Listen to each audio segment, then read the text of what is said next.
first church that I served in had a young adult group, and they were kind of the outdoorsy type. And so it wasn't too long before they had convinced me I needed to go mountain climbing with them.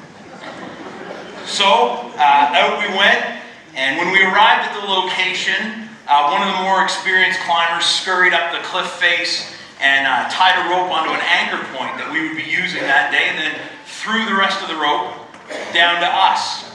They slipped me in a harness and tied the rope onto me, and then they tied the other end to a much more experienced climber, and it was his job to be on belay, is the technical term.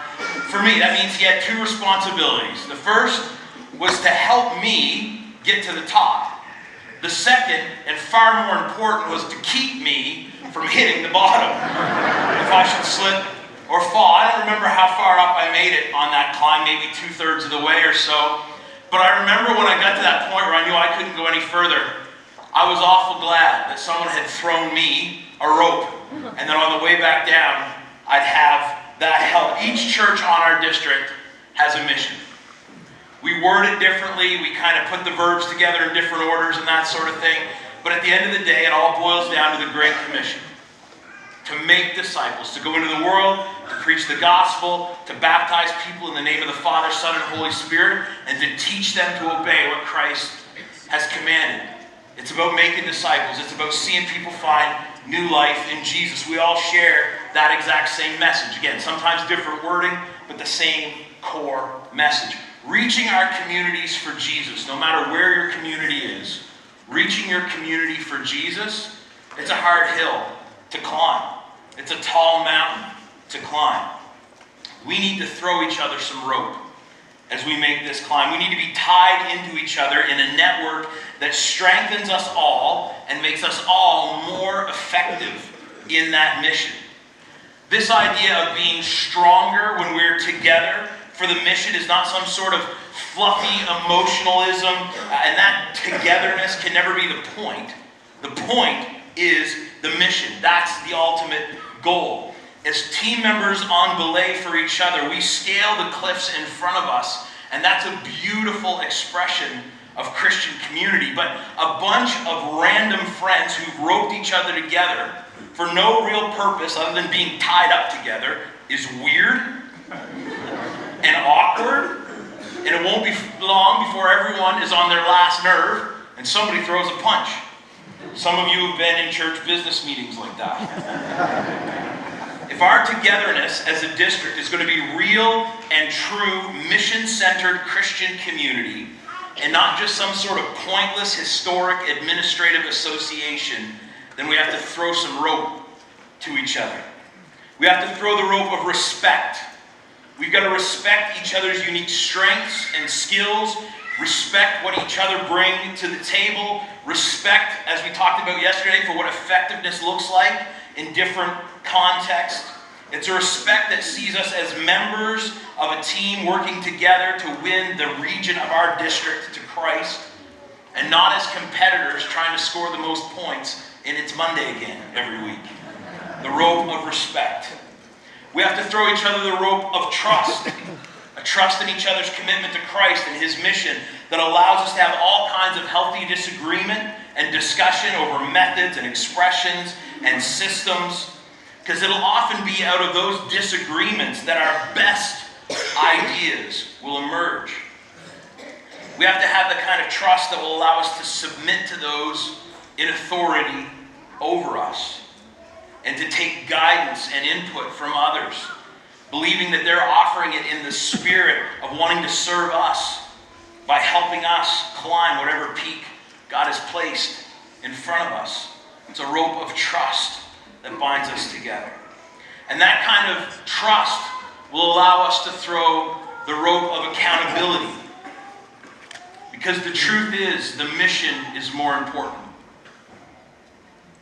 The mission is so much more important. It matters more than our traditions. It matters more than our comfort.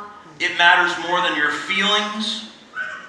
It matters more. The mission matters more. And sometimes we all need someone to look us in the eye and tell us how we could be a better climber. to point out places where our poor climbing is holding us back from making the fullest progress we could for the kingdom. We all have those moments when we need to hear the truth, and we need to hear it spoken in love. And these strands weave together into a rope that allows us to do just that, to love each other, and in the context of that loving community, to speak the truth, to encourage and affirm and challenge and stretch, to brainstorm and exchange ideas and prayer requests, and to live out an authentic experience of Christian community together. And if that community is going to be healthy, it requires all three of those ropes. You can't respect someone who's untrustworthy. And anyone who can and does rise to the challenge of accountability is worthy of your respect. And if you want to be respected and trusted, but don't want to be held accountable, I got to tell you, we're all already wondering what it is you're trying to hide. We want to be the kind of churches that throw some rope because we know that those kind of partnerships help us all do better at fulfilling the mission. We're stronger together. This year, Corbett Avenue Church suffered some significant damage with the flooding of the St. John River. They had insurance, but there's a significant deductible that had to be paid there. And Moncton Wesleyan, a church that is much bigger than Corbett Avenue, and Lower Brighton Wesleyan, a church that is much smaller than Corbett Avenue, both stepped up to help cover the cost of that deductible because those churches realized that regardless of size or community context, we're better, we're stronger together.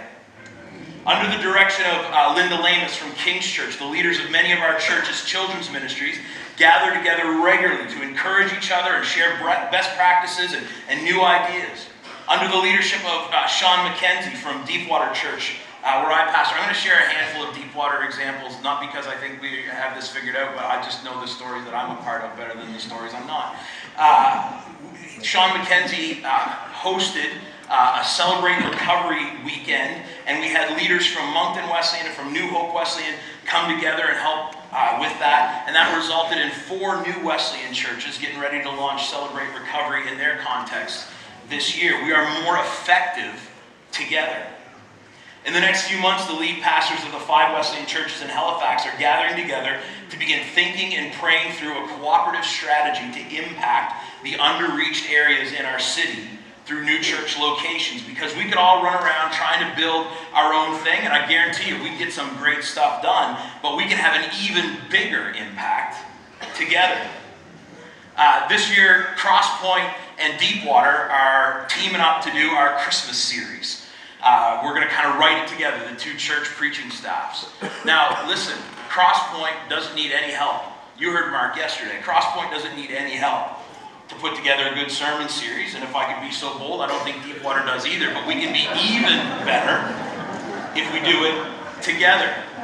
There's a story I'm privy to that happened a little while ago of a pastor in one of our larger churches who Christmas season had come, was flat out busy. There was no way he was going to get it all done. Meanwhile, there was a pastor in one of our kind of smaller, more out-of-the-way churches who his Christmas season wasn't quite so busy. So he actually wrote the sermon for the pastor from the big church to preach at their big annual Christmas shindig, right? Because we're stronger together. I found out this week that Metro Wesleyan in Halifax has been praying regularly for Deepwater Church to find a new building, even though they need one worse than we did. We're stronger together. There's no end of examples of district churches partnering with other churches and with churches from other districts and other denominations to advance the mission. Because throw some rope is a value of our district, but I certainly pray it's not a value that we keep within our district.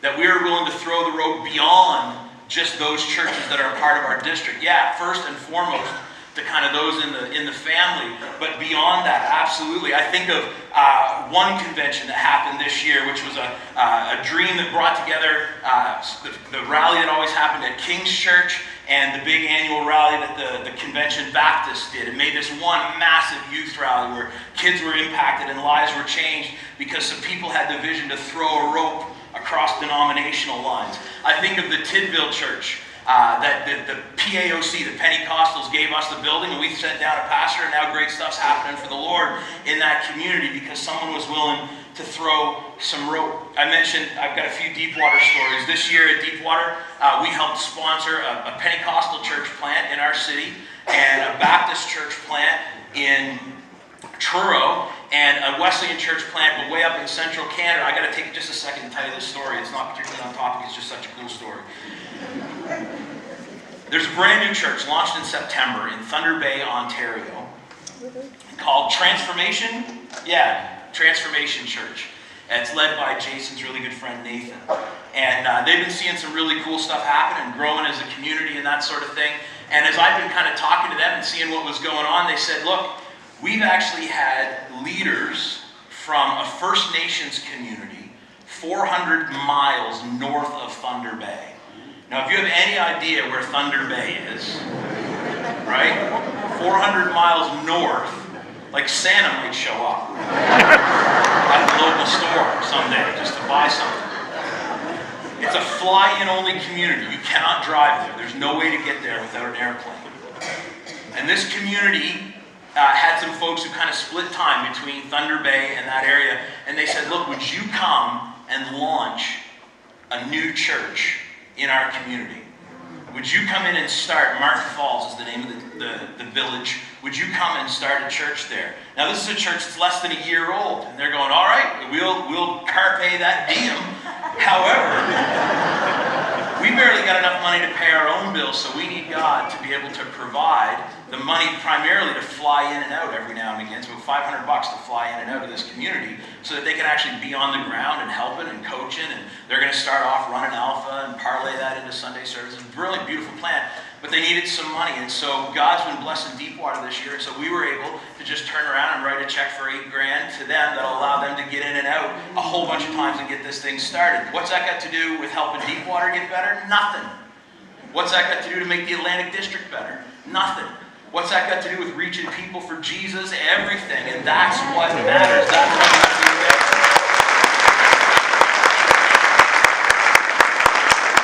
The world is too lost. People are too broken. Sin is too lethal. The gospel is too great.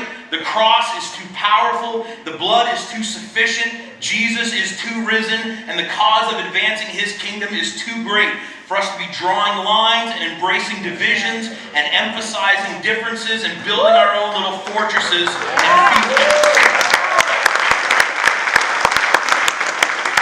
As John Wesley himself said, though we cannot think alike, may we not love alike.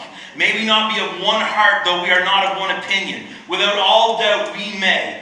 Herein all children of God may unite, notwithstanding these smaller differences. If thine heart is as my heart, if thou lovest God and all mankind, I ask no more, give me thy hand. In other words, throw some rope.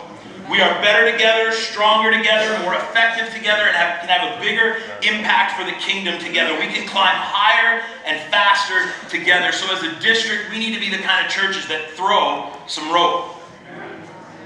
Of course, one of the most powerful ways we can be stronger and better and more effective together, and one of the areas where we have been throwing a lot of rope for a long time as a district, over a century we've been doing this, is through our partnership with Global Missions. Den Guptill is the pastor of Cornerstone Wesleyan Church in Hammonds Plains, Nova Scotia. He's our district director of missions, and he is a man of God with a deep love for our brothers and sisters in the global church, and a passion to help us throw them some rope.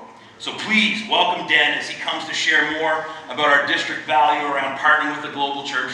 Ladies and gentlemen, Reverend Den Guptill.